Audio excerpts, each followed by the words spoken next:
সত্যি কথা শুনতে তিতা, এতে সবার চলে। মিথ্যা কথা শুনতে মধুর, এতে সবার হাততালি পড়ে। 3 ধরনের মেয়েকে বিয়ে করলে জীবনেও সংসারে শান্তি আসবে না। নাম্বার 1, যে মেয়ের অতীত ভালো না। নাম্বার 2, যে মেয়ে তার স্বামীর আয়ের উপর সন্তুষ্ট না। আর 3, যে মেয়ের রূপের অহংকার বেশি। মেয়েরা সেই পুরুষের জন্য পাগল হয় যার মধ্যে এই গুণগুলি আছে। 1, নারীর প্রতি দায়িত্ববান। 2, অর্থনৈতিকভাবে স্বাবলম্বী। 3, সবার সাথে খুব সহজে মিশে যেতে পারা। 4, মেয়েদের কাছে বিশ্বাসযোগ্য হয়ে ওঠা। আর 5, কোনো ধরনের নেশাতে আসক্ত না থাকা। একদা একটি কাক তার জীবন নিয়ে খুব অসন্তুষ্ট ছিল। একদিন একটি গাছের ডালে বসে সে খুব কাঁদছিল। সে গাছের নিচে একটি সন্ন্যাসী বসেছিল। ঠিক তখন কাকটির চোখের জল সেই সন্ন্যাসীর মুখে পড়ল।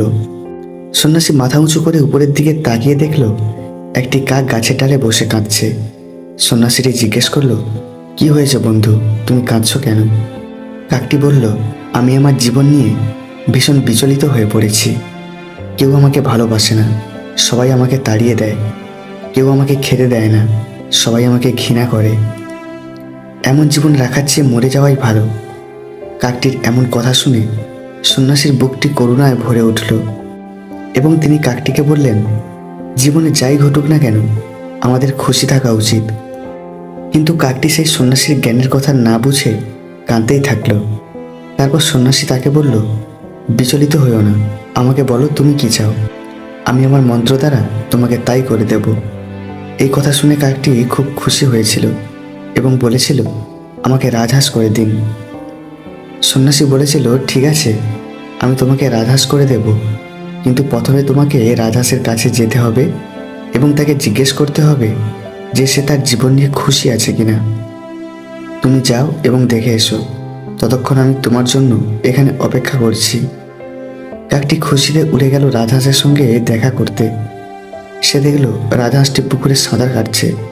সে রাজহাঁসটির কাছে গেল এবং বলল যে তুমি কত সুন্দর, দুধের মতো সাদা, প্রত্যেকে তোমাকে ভালোবাসে, তুমি বোধহয় পৃথিবীর সবচেয়ে সুন্দর পাখি।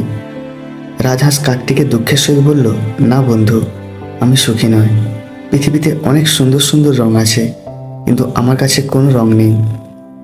আমার মনে হয় টিয়া পাখি হলো পৃথিবীর সবচেয়ে সুখী পাখি, সে ভীষণ রঙিন। এই শুনে কাক সেখান থেকে উড়ে গেল টিয়ার কাছে। সে টিয়াকে বলল, তুমি ভীষণ সুন্দর এবং রঙিন, তুমি পৃথিবীর সবচেয়ে সুখী পাখি। টিয়া কাককে দুঃখের সহিত বলল, আমি সুখী নয় বন্ধু, মানুষ আমাকে খাঁচায় বন্দি করে রাখে।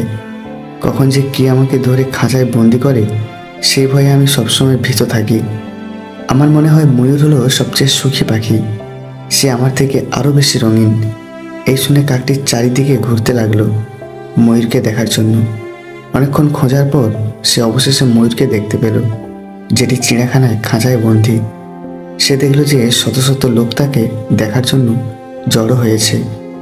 লোকজন চলে যাওয়ার পর তো একটি ময়ূরের কাছে গেল এবং বলল, বুঝলে ময়ূর, তুমি খুব সুন্দর, প্রতিদিন হাজার হাজার লোক তোমাকে দেখতে আসছে, আর তোমাকেই দেখে লোক, আমাকে দেখে সঙ্গে সঙ্গে তাড়িয়ে দেয়। আমার মনে হয় এই পৃথিবীতে তুমি সবচেয়ে সুন্দর পাখি। ময়ূর দুঃখের স্বরে বলল, আমি তাই ভাবতাম যে আমি সবচেয়ে সুন্দর এবং সুখী পাখি, কিন্তু আমার সৌন্দর্যের কারণে আমি চিড়িয়াখানাতে বন্দি থাকি। যখন লোকেরা আমার সুন্দর পালকগুলো তুলে ঘর সাজানোর জন্য নিয়ে যায়, তখন আমার খুব কষ্ট হয়। ময়ূর দীর্ঘশ্বাস নিয়ে বলল, আমি সুখী নয় বন্ধু। কাকটি খুব আশ্চর্য হয়ে গিয়েছিল ময়ূরের কাছ থেকে এইসব কথা শুনে। তখন সে ময়ূরকে জিজ্ঞেস করলো যে, তুমি যদি সুখী না হও তবে কাকে সবচেয়ে সুখী বলে মনে হয়? ময়ূর বলল, আমি চিড়িয়াখানাতে থেকে গভীরভাবে অনুভব করেছি যে কাক মানে তুমি হলে একমাত্র পাখি যাকে খাঁচায় রাখা যায় না। লোকেরা তোমাকে ধরে খাঁচায় বন্দি করে না। তাই গত কয়েকদিন ধরে আমি ভাবছি যে যদি আমি কাক হতাম তাহলে আমি স্বাধীন হতাম এবং সুখীভাবে ঘুরতে পারতাম। এই শুনে কাক সেখান থেকে উড়ে গেল এবং কাক হওয়াতে আজকে প্রথম সে খুব খুশি হলো। সে সেই সন্ন্যাসীর কাছে ফিরে এলো এবং বলল, প্রভু, আমি আর কিছু হতে চাই না, আমি যা আছি তাতেই আমি অনেক ভালো আছি। আমরা আমাদের জীবনকে অন্যের সঙ্গে তুলনা করে দুঃখ পাই, আমাদের কাছে যা আছে তাই নিয়ে সুখী থাকা উচিত।